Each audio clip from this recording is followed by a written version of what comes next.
are few video games in this world that are as beautiful as Astal. Released for the Sega Saturn in September 1995, this hand-drawn 2D epic came out with very little fanfare upon its release. Brought out in a time when 3D games were becoming the norm and 2D was quickly being phased out, it's easy to see how Astal slipped under the radar. Nowadays, Astal is a fondly remembered classic of the Saturn era that, even today, still manages to be unique in the face of so many 2D platformers.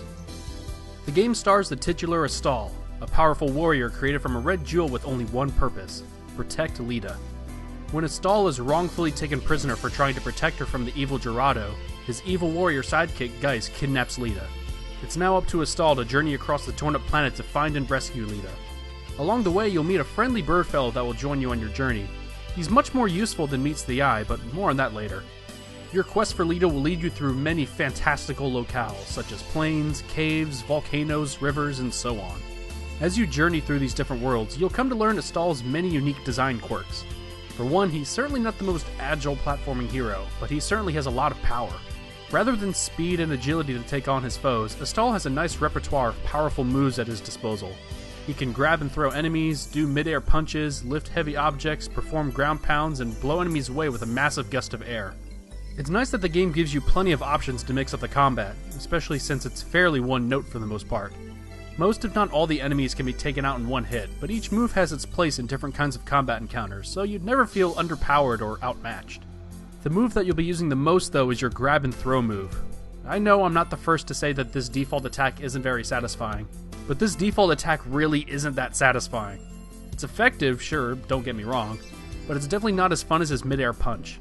Fortunately though, that move is just as versatile as taking out ground enemies. This certainly doesn't hold the game back, not by a long shot. Sure, he can be a bit wonky to control during platforming segments, especially up in the clouds, but it's something that you'll learn to get used to. And once you get a handle on Astal, you'll take in the absolutely beautiful scenery.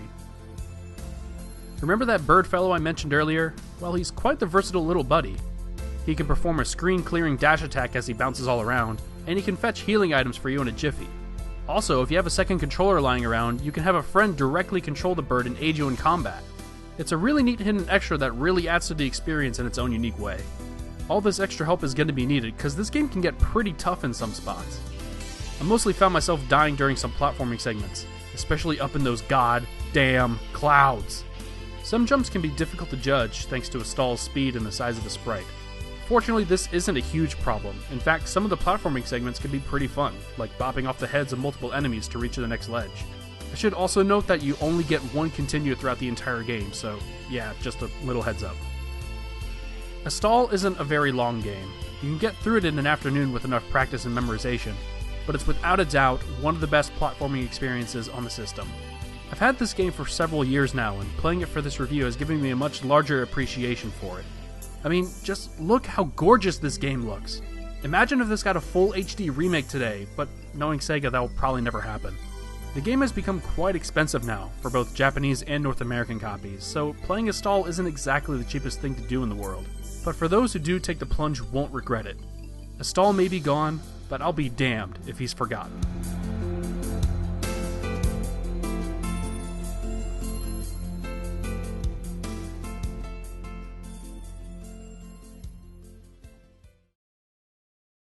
Hey, thanks for watching.